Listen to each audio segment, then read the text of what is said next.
Islam, what happens when we die? Oke. Aku pengen memulai dengan aku juga ya. Kalau Mas kan takut setan kan ya, takut hantu. Aku juga dari dulu Mas, ada dua yang aku pikirin sebelum aku masuk Islam. Even ketika aku ateis, ada dua yang aku pikir. Sebelum ini aku ngapain? Sebelumnya aku ngapain? Aku di mana nih? Kesadaranku tuh di mana gitu maksudnya. Dan setelah aku mati itu seperti apa kondisinya? Itu ganggu aku terus dan aku tidak pernah mendapatkan informasi kecuali itu juga rekaan orang. Misal kita nonton film Lucy, akhirnya kita dikasih tahu oh kita tuh cuma kayak data doang. Setelah kita mati ya udah jadi ketiadaan.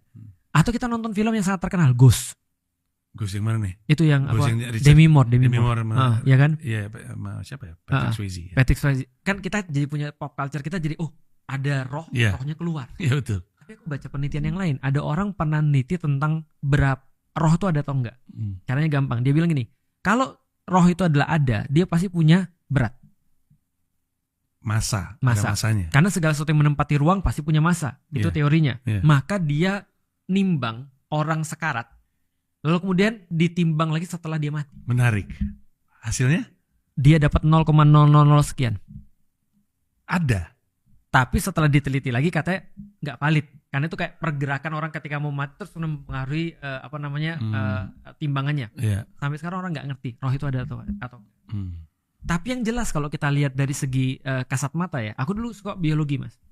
Ketika suka biologi aku bilang begini, aku kan pelajari tentang otot jantung nih. Otot jantung tuh keren banget karena dia adalah kombinasi daripada otot polos dan otot lurik. Intinya singkat cerita adalah dia otot yang bisa keras dan tahan lama. Dan gak ada yang lain kayak ada anggota tubuh saya yang lebih membutuhkan itu. Selain otot jantung gitu ya. Nah maksudnya itu otot jantung doang tuh yang bisa tuh. Tapi ketika aku lihat pada jantung orang mati, aku pikir apa bedanya? Kan tetap otot jantung juga, tapi yang ini detak, yang satunya lagi enggak. Berarti ada sesuatu yang dimiliki orang hidup yang tidak ada pada orang mati. Nah yang sesuatu itu menurut penjelasan namanya adalah roh kan itu kan ya. Tapi intinya adalah aku nggak tahu, I have no idea, dan aku nggak punya informasi sedikit pun tentang yang mana yang benar. Sampai aku masuk Islam.